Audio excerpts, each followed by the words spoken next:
So a very warm welcome to the Master Your Strengths Series 2 or Session 2. And I'm really delighted to be joined by Miriam and Amanda, who I will pass over to you shortly. To share their expertise. So I'm Trudy Bateman. I'm the Director of Strengths Profile at Capfinity. Most of you will probably know me. Most of you will probably know my face from the training as well. But today is very much about Amanda and Miriam sharing their expertise. They're both positive psychology experts. They are Strengths Profile practitioners. And more importantly, they not only love SP and have expertise in it, but they also have a lot of passion as well. So Miriam, over to yourself to share with everyone a bit about you and your background. Oh, hello everyone. My name is Miriam Akhtar. So I'm a positive psychologist. I hold the Masters in Applied Positive Psychology, and I run a business called Positive Psychology Training, which does training in positive psychology. And I run a coaching business alongside as well. So I do lots of different things under the heading of positive psychology. Brilliant. Thank you, Miriam. I know you're an author as well, aren't you? You've got Yes, I forgot about that. Yes, I've written a couple of books as well on positive psychology. In my spare time. Yes, let's just throw that in there. Thanks, Miriam. And Amanda, a bit about yourself, if you may. Yes, okay. Hi, I'm Amanda. I'm currently down in Australia, Victoria, where it's about 6:30 in the evening. I am a change manager by background, so I have a lot of experience with working with people and workplace wellbeing. And over the past few years, I've really enjoyed learning more about positive psychology and getting a postgrad in it. I am a change manager. I do strengths development coaching, and I have a few other things as well. So I like doing multiple things, but they're all focused on wellbeing and workplace wellbeing and helping people identify their strengths and to use them well. Brilliant. Thanks, Amanda. We were just having a quick chat, weren't we, before we kicked off in terms of live, and you're both in your amazing rural backgrounds, so there may be some animal noises going on in either backgrounds there, but we may play Spot the Animal as we go through. I think it's really important to say this session is very much about us learning from each other and to help and support those that are listening to really think about strengths, apply strengths, and get some ideas themselves as well. So I'm going to lean into your different sort of backgrounds and an application as we go through as well. But I'm going to start basics, if I may, and I'll go with yourself, Miriam, if I may. Sort of, why SP? Obviously, those of you who use it, we all know it as SP. What landed you here? Well, originally I read From Average to A+ by Alex Linley, and I was on a train from Bristol to Frome, and I just had an epiphany because it just made total sense. The idea of strengths are the tools that we use in positive psychology to help people grow their well-being. And why SP? For a variety of reasons. Well, I like the 4 quadrants of realized strengths, what you're already great at, unrealized strengths, what you could be great at. And unlike other strength surveys, there's also a space for learnt behaviors and weaknesses. So that I think is really appealing. And it goes down really well with my coaching clients, also my training clients as well. So that was a major reason. And also I think because it's culturally, it's more British. The other strengths surveys that I've worked with are American. So I think it's helpful, as most of my clients are in the UK, to have something that lands really well with clients here. And what else? I also like the fact that the 64 strengths are both personal strengths and also ones that you use more professionally as well. So it cuts between the two, strengths of character and performance strengths. That's really helpful. Brilliant. Yep. Thanks, Miriam. Anyone's got any comments or questions, we're happy to answer those as they come through. But Amanda, there's so much to it, isn't there, with those 4 quadrants, 60 strengths, performance, energy, and use. Anything you'd add to that? When I did my postgrad, we actually got to test 4 of the market-leading strengths assessments, and the strengths profile one was one that stuck with me and resonated with me because of those 4 quadrants. And I just loved the fact that it was helping you identify what you're good at, but also what you really enjoy doing. And to me, that was so important. And especially after the last couple of years, I think it's really important. Excuse me, I do have a bit of a cold today. And just, I mean, I even love the little weaknesses area, because not a lot of the assessments will touch on that. But to me, that's realistic. You're not good at everything. And if you can identify where you're not as strong, then you can put in plans to mitigate those, or you can work around them and stuff. So I love those 4 quadrants, and just the choice it gives people, and just so much knowledge and so much information you can share. Great. Thanks, Amanda. I do find from the weaknesses perspective, sometimes it takes a client a little while just to get used to the idea of the fact that they're there. And also, it's realistic, isn't it? Because nobody's perfect. Strengths are great. And I think I also really like it when we're helping them as teams and leaders as well, own those weaknesses. We're here to kind of say, hey, it's not all rosy, but actually, there's a plan in place, isn't there? Yeah. Anything around kind of putting you, I guess some of the other assessments out there I find put you in a box. In fact, I'm saying it, Stephen James from the Donkey Sanctuary, he's also put allowing movement and doesn't put you in a box. Amanda, anything around that? Because obviously, labeling and boxing, we've got the quadrant, it's dynamic and we move around that quadrant. Oh, yeah, I love it for that reason. I've done it 4 times in the past 2 years, and I've created a little table for myself and I can see where I'll have my core strengths, ones that don't move much, but then I can see where others have moved. And looking back, I can see why, like for a particular role, I may have had to have needed something else, or a particular life circumstance, I may have needed something else. But you can just see the patterns and where they are. And that's what I love about it, because it's not, you're not put in that little cube of IJQR or whatever the other the personality ones, and it gives you a lot more freedom and a lot more scope to work with. Yeah, and also you're not sort of, it's a model, isn't it? Even if those results aren't perfect today, it's like, how do I get to be in a different quadrant if you really want to be? Yes. Miriam, let's talk about, I love the unrealized. Unrealized and learned behaviors are the 2 boxes for me when I'm coaching. Miriam, let's talk about application then. How do you use it? Who are you using it with? 2 main areas. I use it with my coaching clients, and I use it with my training clients as well. So with my coaching clients, typically if I'm doing a block of 6 sessions, and the sort of coaching I do, I work with a lot of HR managers, learning and development managers, and psychologists who are kind of starting out on the journey into positive psychology. And so I'll use it early on, and we'll debrief on the strengths. And we sort of look at, first of all, the realized strengths, getting to know how we are at our best. But really, it's the unrealized strengths that I feel very excited about. So we do a lot of focus on how can we develop those unrealized strengths. So that's kind of one area. And strengths of the toolkit we use in positive psychology, they're what we work with. And I think of strengths almost like as vanilla. It goes with everything. So anything you want to achieve in coaching or training, they're really helpful. So there's something great to leverage.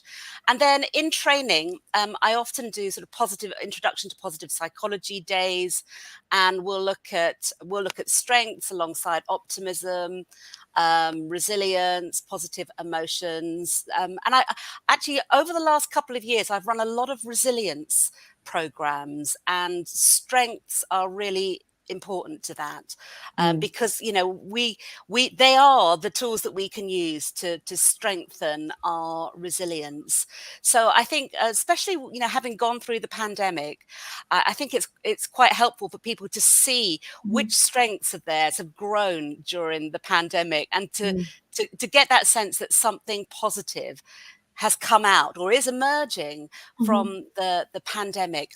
So in particular, it's about helping people to have a positive picture of who they are, and what the positive qualities are. So I find that very helpful, but it also gives them something tangible to work with. So I would say it's kind of the basis of most of the training I deliver. It's helping people get to know their strengths and then apply them. Brilliant. And Miriam, Yeah. would it be fair to say, certainly I find this when I'm running other training, because obviously as a positive psychology experts, both of you, you will do other things other than strengths. But what I find is that strengths, if you can do that at the beginning of any intervention, then the rest of your interventions, whether it's resilience, being a better leader, whatever that training might look like, you get to play to your strengths during the rest of the program or, the intervention that you're running. But what about yourself? Yeah. What about yourself, Amanda, in terms of how you're using it and who your clients are? I use it in a couple of different ways. As a change manager, I move around large projects and I do a lot of training and communications with various groups. And wherever possible, I look for the opportunity to do like a team profile assessment, or I find people who I can do individual assessments with, because there's always an opportunity. And just sometimes it's just introducing the strengths language as well. So, through understanding strengths theory and just through the SP tool, you get that language and you can start to just use that language with people as well. So even sometimes it's just those conversations. But my little strengths development coaching business on the side as well, which is, I'm quite niche in that I use this. I use the SP tool. I use my theory and I use everything around goals and purposes, etc. But I use the tool. And I actually have, I was 3 years ago, I was diagnosed with ADHD, so quite late in life. And at the time I was, a bit confused, didn't have much confidence, was wondering what was going on. And finding something like the strengths profile tool helped me do an assessment and then helped me realize what I was good at and actually give labels to it. So, some of my strongest strengths are drive and innovation and creativity. And when I got to understand myself more, it was just so validating having that. And I have had a few ADHD clients recently as well. And it's just going through that process of just being able to, because sometimes our brains work very fast with ADHD, and sometimes it's hard to nail what we're doing. But being able to do an assessment like this and then get your list of strengths and apply them to how you live and how you work. And just that new layer of knowledge was just, I think, as I said, just so validating. And I get that from a lot of my clients. So, yeah, multiple areas, wherever I can, at home as well. I drop in the strength stuff. I think most of my close family have all done the assessment. So, yeah, I just love it. The value in it is huge. Oh, I totally agree. And a lot of my coaching clients are at a crossroads in life and not sure which way to go forward. So I find it so helpful to, get to know your strengths. And it is absolutely, it's completely validating. Thanks, ladies. I think something that we've just, the stats we started using recently that I just think goes to show how unique we all are, and I guess sort of lends to that point about diversity, and is that you're to have an SP in the same order as somebody else is a 1 in 2 billion chance. I didn't know that. So, and for me, of course, it's so important that we're valuing diversity, but I think that applies to everybody. When you start to think about those stuff, how you show up with your strengths, going back to the point about being put in a box, it's impossible to put you in a box when you start thinking about those top 7 strengths. And that's without even thinking about the unrealized strengths, all those learned behaviors and weaknesses as well, and then how that individuality shows up. Miriam, from your perspective, anything you've seen around that sort of uniqueness, diversity, support? Yeah, no, I was just going to say, following on from that, I like to think of strengths as something that we carry throughout life. And my background is working in the media. I did that as a producer in radio and TV. And the strengths that I developed, through that time, the ones that I realized through that time, I now use in a different way. So I've gone from producing programs for broadcast to producing programs for well-being. So it's really interesting how, you might have a strength in creativity and you use it in one way in a particular phase of life, but it's still with you. You take it into the next chapter of life, or whatever you do in your work. So I find that, and I find that very reassuring as well, that I just express my creativity in a different way now to the way that I used to. So that idea that they're in there and you flex them, you use them in different ways at different points in your life. Yeah, because we typically, as you both know, strengths change over time, but there's usually a collection that really are core to us, and that we just bring out. The context changes, but the way in which we're using them might change, but actually we're not changing and our strengths aren't changing as such, so we're sort of, as you say, flexing that approach. I'd love to talk about impact. So Amanda, if I can start with you in terms of some of the work that you're doing with your clients, what are you seeing out there? Because I think that's where the magic happens, isn't it? I'm loving it.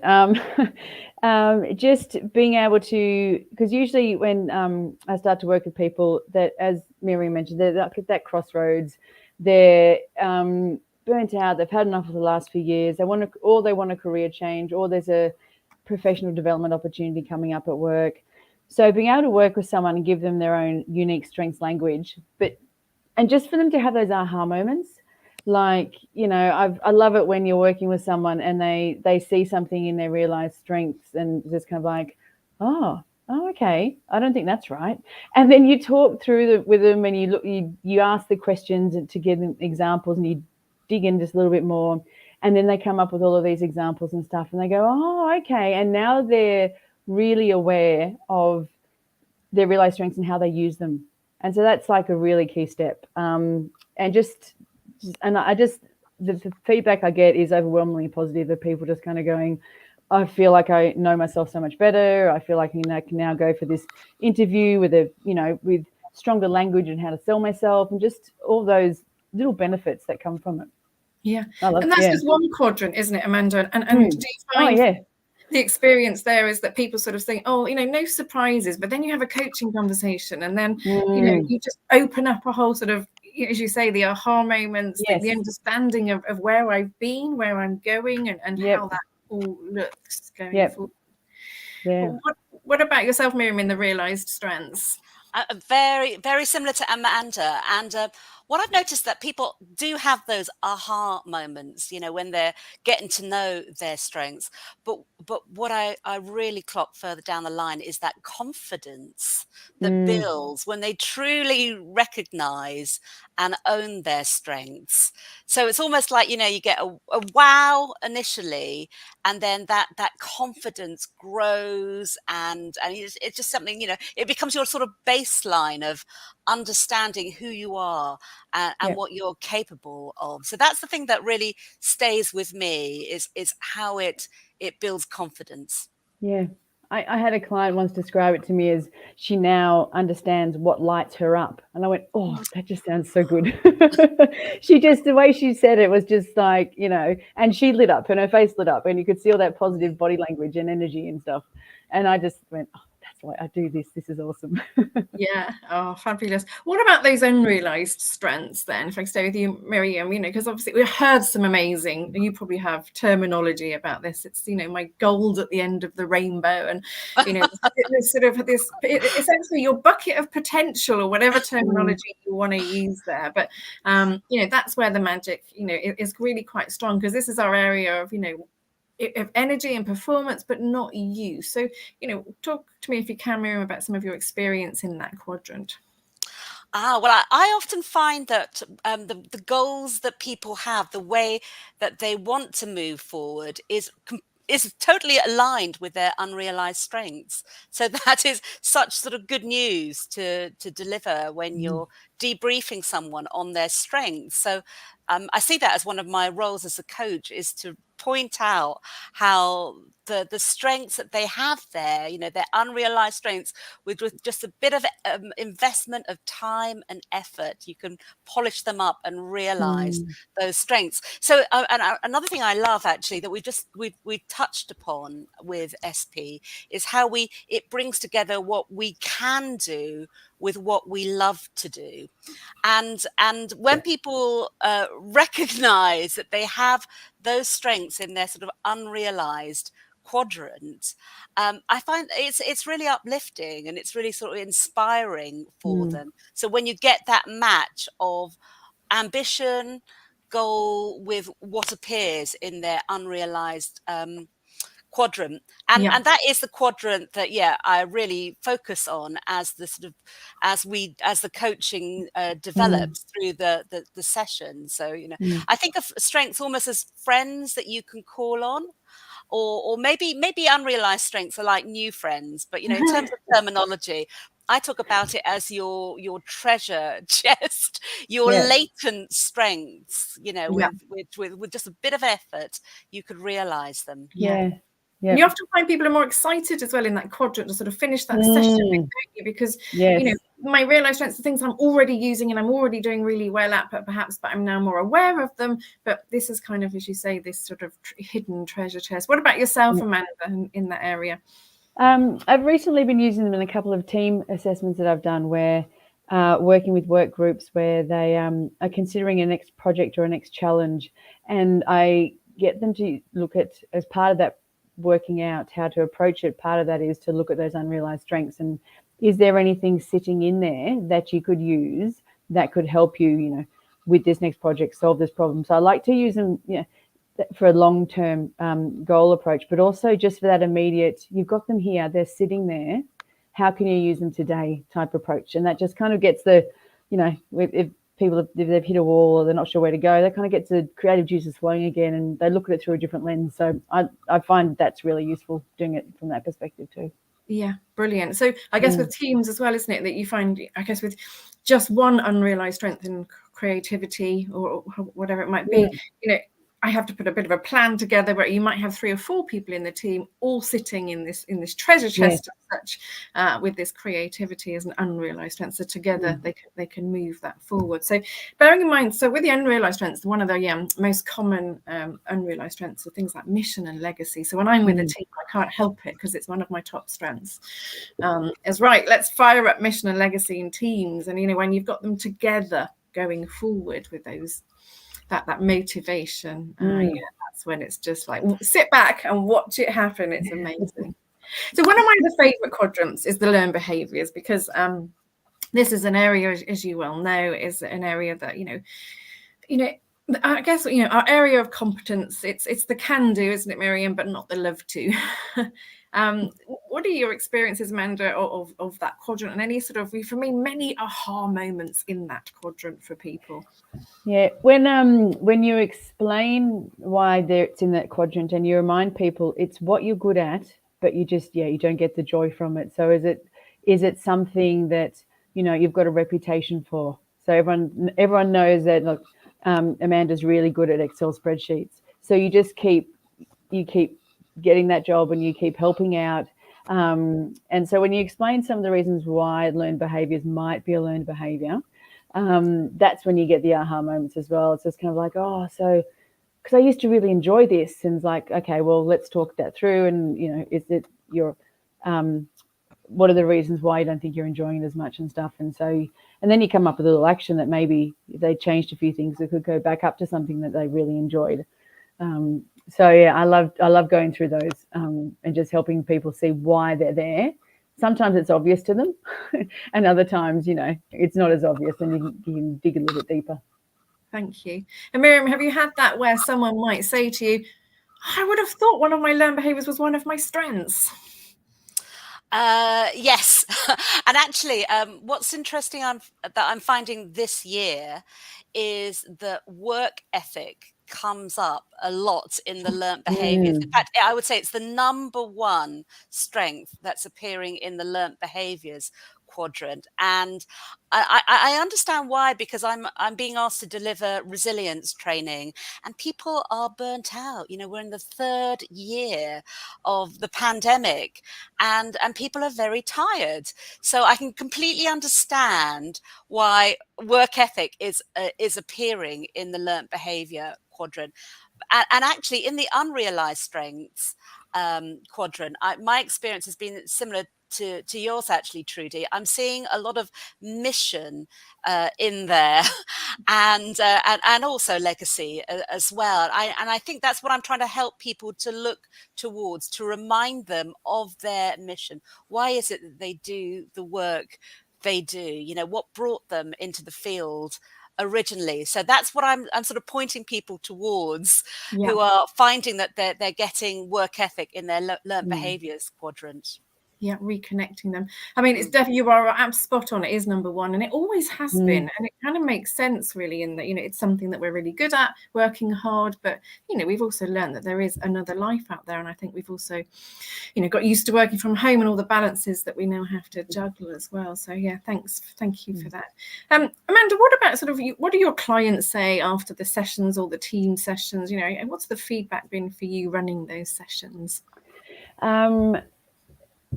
It's overwhelmingly positive. They're just because you're forcing people to stop and think about themselves and focus on themselves and just get to understand themselves better, but more importantly, what they're really good at. And there's not many times in life when you get to do that. So, you know, there's not many, you don't always get that opportunity to just focus on yourself. So from a starting point, you're offering them, you know, a real golden opportunity just to, you know, understand themselves better. And I mean, I've worked with people for many different purposes. Some just wanted to reassess who they were and what they're doing and all that kind of stuff. And then other people who have, you know, they have a career move in mind. So being able to talk to them about their strengths and then turn that language into something that's transferable to an interview or a CV as well. I get that quite a bit, that benefit of, you know, you're not going to walk in and go, my number one strength is innovation, and leave it at that. So you've got to find those relatable examples, and so helping people flip some of them and just get that relatable language is, yeah, I think it's fantastic, because then they walk into these situations with so much more confidence and clarity. And yeah, the feedback is, yeah, really positive.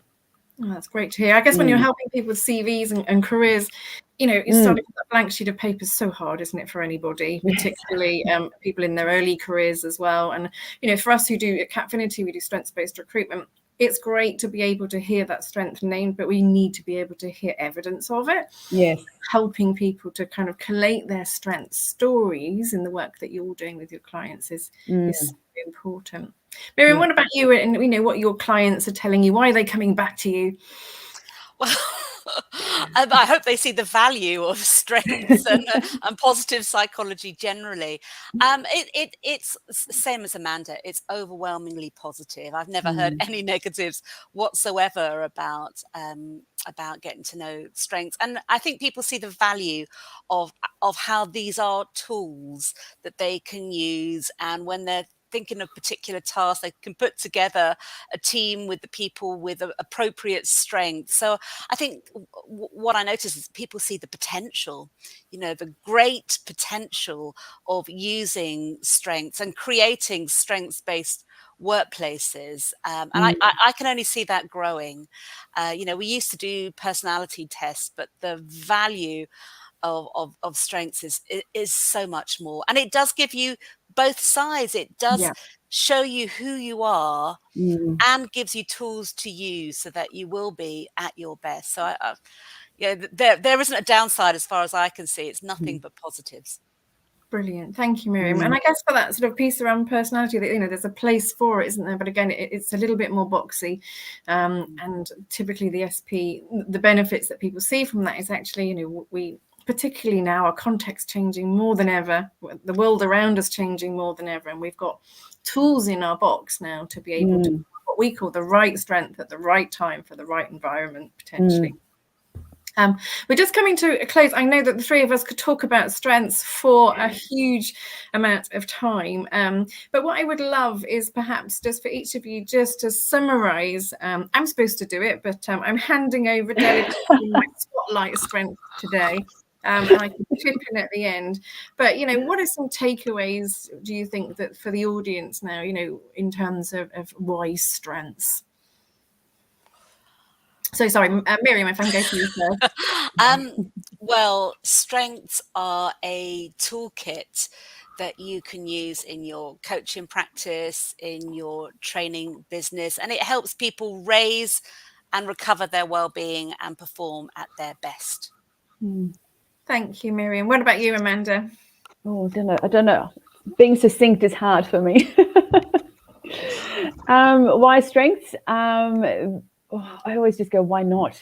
It is just being able to articulate and understand yourself better and what you're good at. And just to have that confidence and clarity around who you are and how you work, I think is so important. And especially, I've said this a few times, after the last couple of years, people deserve to be able to sit down and spend some time thinking about themselves and just like really grabbing hold of what they're good at and what they enjoy doing. It's so important that we find what we enjoy doing, I think. Yeah, that to me is why it's especially this tool too, with the whole that balance of what you're good at and what you love. Lovely. Yeah, I think everyone should do it. Oh, thank you. So our purpose at Catfinity is strengthening the world, and what that really means is that everyone should know their strengths. We do have a free version for those as well. And I think some of the things that I've heard, just in summary, as I thank you both for the session, is things like, Miriam, you've talked about it's not just what you can do, but it's what you love to do. That's a treasure chest of unrealized strengths that can really unlock your potential. Amanda, you've spoken about the language of strengths is so powerful and so important. So when you're running those coaching sessions for individuals or teams, that we can take away that language for the rest of our lives. I have people come to me years later, and I'm sure you both do, that session you ran, something went off, maybe not even in the moment. It went off a week later, sometimes a year later. Yeah. But that's when there was an aha moment and a really significant change. And it's really about, again, Amanda, to your point, celebrating who we are, giving ourselves time to really appreciate our uniqueness, because I think we take, humility is the number one realized strength in the world, which does mean we don't always do that bit that you're talking about, Amanda, of really appreciating and celebrating who we are, our strengths and how they show up. And actually, it's okay to be different too. And finally, Miriam, I think the confidence piece that you've talked about, the heart of all of this is giving each of us the confidence to show up and be our best. Amanda, what lights you up. So thank you. As I say, we could talk a lot more, I'm sure, and we will do, because that's what we do all day, isn't it? For Amanda, she's in Australia. She's hopefully retiring now, but Miriam and I have a day ahead on strengths. Yes. Thank you all so much for joining us. Thank you, Miriam and Amanda, for sharing your wisdom and your expertise, and we hope to see you in our next session in a couple of months' time. Thank you, everyone. Take care. Bye. Bye-bye. Bye. Bye.